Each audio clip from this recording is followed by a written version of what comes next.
We want to see what's in the realm of possible, and we want to be ahead of the curve. It's not the best vehicle for someone who might be trying to escape. Have you ever wondered why the Royal Canadian Mounted Police thinks Tesla are better than horses for fighting crime? Well, you're in for a surprise because Even Horses outperforms Teslas in many aspects. Want to know how? Keep watching. The Royal Canadian Mounted Police, RCMP, is North America's largest law enforcement vehicle fleet, with approximately 12,000 cars and trucks. They fall under Ottawa's greening government strategy, which aims to lower the environmental footprint for the federal government and achieve net zero emission by 2050. As part of this strategy, the RCMP is expected to replace as many of their vehicles with zero-emission vehicles as operationally possible by 2035. However, they are already predicting major speed bumps along the way. Can you guess what the biggest challenge is? It's the limited range for electric vehicles, which could put officers and the public at risk if their vehicles runs out of charge during critical operations. Sergeant Sean Vickery from the RCMP's National Traffic Programs and Operational Technology Unit said, "We do fully anticipate that there are significant challenges with electric vehicle range for a lot of our units. We don't want to put them into a situation where they fail and put a member at risk or the public at risk because a piece of equipment didn't do what it was supposed to do." The RCMP is currently field testing 2 Teslas, but these vehicles are restricted to areas near charging stations. One is based with a traffic unit in British Columbia's West Shore Detachment, and the other helps patrol the ground of Radio Hall in Ottawa. Imagine telling criminals, "Sorry, we can't chase you too far because our Tesla needs to be charged." Sounds ridiculous, doesn't it? Electric vehicles, with their limited range, seems ill-suited for the demanding work that police vehicles perform, often requiring long-distance travels and extended idling times. Electric police cars face significant limitations that could put officers and public safety at risk. The RCMP's push to go electric is an uphill battle, and they acknowledge the significant challenges they face, especially when it comes to range and operational requirements. Do you know what the 3 F's are that keeps the electric vehicle market going? Fanboys, fleets, and freebies. One of the freebies or incentives that the electric vehicles owners have enjoyed is exemption from road tax or vehicle excise duty (VED). This has helped keep the running costs of EVs down compared to internal combustion engine vehicles. However, this tax-free benefit is about to come to an end. Starting in 2025, zero-emission and low-emission vehicles will have to start paying VED or road tax in the same way as gasoline and diesel vehicles. This change is being implemented as one of the key benefits that has helped drive EV adoption is being taken away. But according to the news, Vehicle Excise Duty, or VED, will change for EVs and low-emission vehicles in 2025. No more freebies for you. EVs and low-emission cars, hybrids, will have to pay VED or road tax. And here's an interesting fact. Electric vehicles weigh significantly more than regular cars due to their heavy battery packs. This increased weight causes more damage and wear and tears to the road.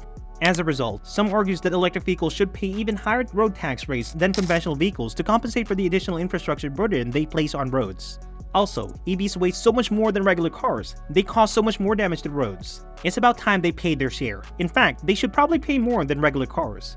A 7,000-pound vehicle hitting a 4,000-pound SUV, the impact on that smaller vehicle is going to be quite significant. It is going to be a more severe crash with more intrusion and higher levels of injury. So not only are the tax incentive going away for the EV owners, but they may also face higher road taxes in the future to account for the increased road damage caused by the excessive weights of electric vehicles. Now, let's talk about the Sydney Morning Herald, a publication that caters to inner-city, latte-sipping greenies who live in their own bubble and are out of touch with the real world. They're all excited about the $115 million electric bus depot being built in Sydney's north following a cash injection from the federal government.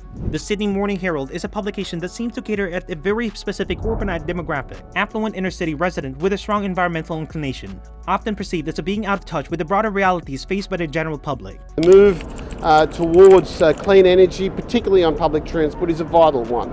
So this is going to be a transition that we haven't seen. They're celebrating the $115 million plan for an electric bus depot in Sydney's north, having bought into the government's narrative that this incentive is driven by public demand for the smoother ride on quieter, more sustainable vehicle. However, benefit to eco-friendly rhetoric lies a significant concern that cannot be ignored: the potential for catastrophic battery fires. While the prospect of electric buses may appeal to the environmentally conscious, the risks associated with lithium-ion batteries are well documented and should not be downplayed.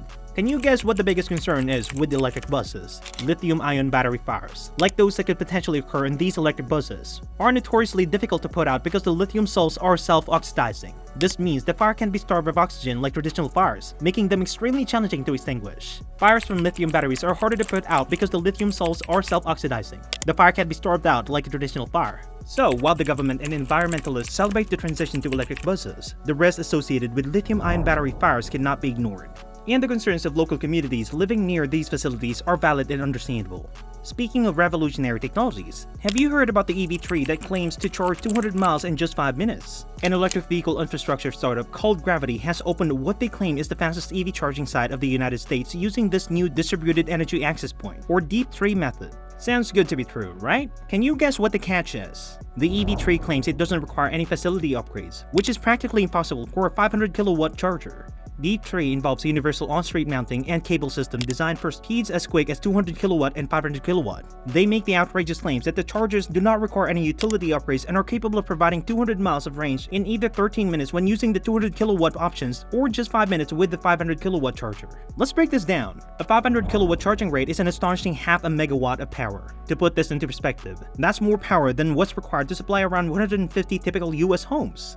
The idea that such a high-powered charging system wouldn't require any utility upgrades is simply preposterous. The claims made about this so-called EV tree charging technology from Gravity simply do not align with reality. They boldly assert that their system can provide a staggering 200 miles of range in just 5 minutes using a 500 kilowatt charging rate, or 13 minutes at 200 kilowatt, all without requiring any upgrades to the existing utility infrastructures. This is an outrageous proposition that defies the basic laws of physics and electric engineering principles. It's important to separate reality from marketing hype, especially in the EV space, where there is a tendency to overpromise and underdeliver. Claims like those made by the EV tree should be taken with a massive grain of salt until proven otherwise. But let's move on to the real issue at hand. The disastrous EV price cuts. According to the research by Autocar, car makers are slashing the prices of some new electric cars by up to €4,000 in a bid to boost their flagging sales of electric vehicles in the face of dwindling consumer interest. These price cuts are being offered in form of deposit contribution with popular finances products like personal contract purchase (PCP) deals. Most major automakers are resorting to these tactics on selected EV models. These drastic price cuts by automakers on new electric vehicles are having a devastating effect on the US EV market by slashing prices by up to €4,000 on selected models. They are essentially devaluing the existing pool of slightly older EVs owned by early adopters. Consumers who took the plunge and paid a premium for a new electric car just a year or two ago now face with a nightmare scenario. The residual values of their vehicles are crashing as automakers flood the market with brand new, heavily discounted EVs in a desperate attempt to boost sluggish sales. This is a dire situation for early EV adopters who paid premium prices just a couple of years ago.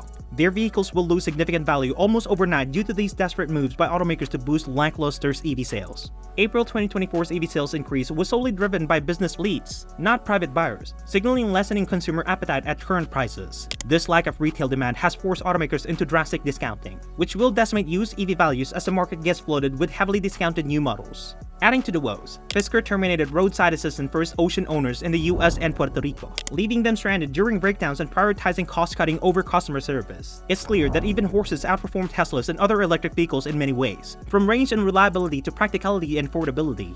If you enjoyed this video, give it a like and subscribe for more eye-opening content about the reality of electric vehicles.